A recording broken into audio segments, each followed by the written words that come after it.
it's love, baby, baby,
We're going to turn this down on low, and we're going to let this simmer for an additional 30 to 45 minutes, and then it'll be all done.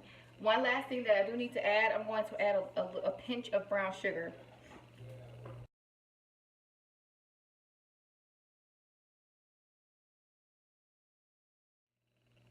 That's what it's looking like already. Put a top on this, and we're going to let this baby simmer. See you all shortly when this is done. You guys, I just wanted to bring you back and show you. I did go and add another little serving of barbecue sauce. And I'm also going to add a little bit of liquid smoke. What I like about Brunswick Stew is the fact that I have one that's open, so I'm going to find it.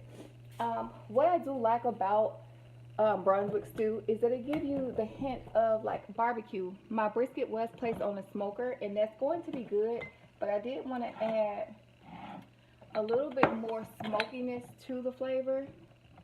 So here's the open version. It's called liquid smoke, and it's natural hickory. That's really good. Shake it up and add a couple of dashes. It doesn't take very much. And I'm going to give that a quick stir. I'm going to taste it one more time. See if I'm satisfied with the seasonings. You don't want to over season, especially if your meat was already pre-cooked and pre-seasoned like mine was.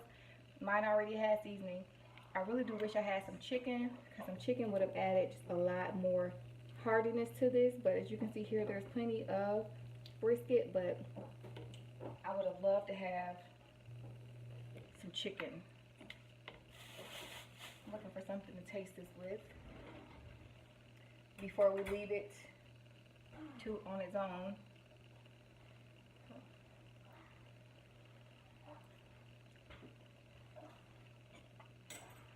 Okay. Now I'm tasting more of the barbecue. Now I'm tasting more of the smokiness. And it's really good. One last thing I'm going to do.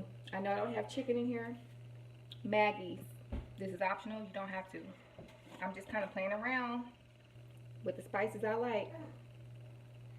Sprinkle a little bit of Maggie's. And I'm confident that after this step, I won't need to add anything else. This is all she wrote right here. And that cream corn works as a thickener. Just in case you all were wondering why I use whole corn and cream corn. Cream corn is working as our thickening agent for this stew. In case anyone was wondering why we use that.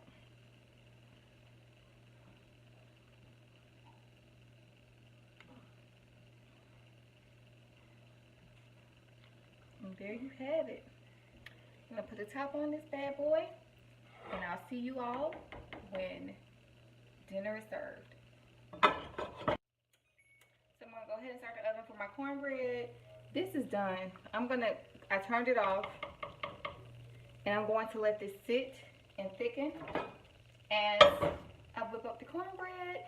And then dinner is going to be done. Some of the kids are asking for rice. I'm not sure if I'm going to do rice or not yet. But we'll all see together. Depends on how I feel.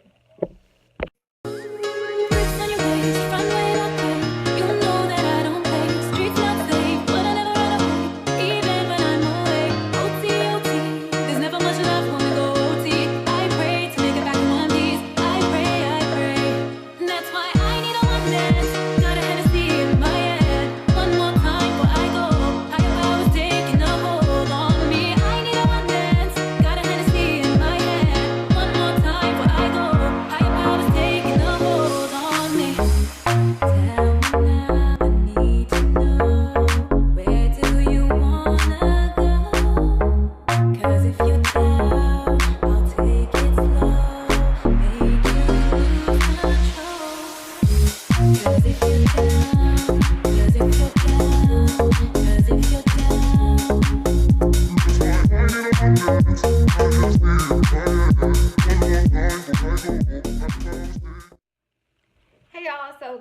cornbread that's now browned and empty bowls that I'm about to go ahead and start filling up.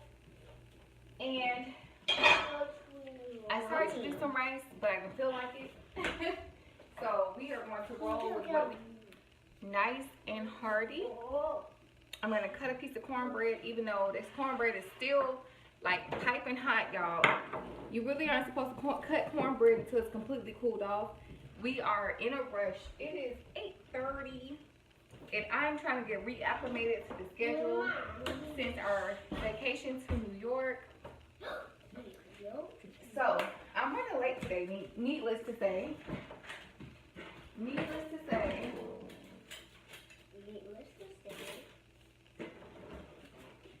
And I'm going to try to cut a piece of this cornbread without it sticking to the pan.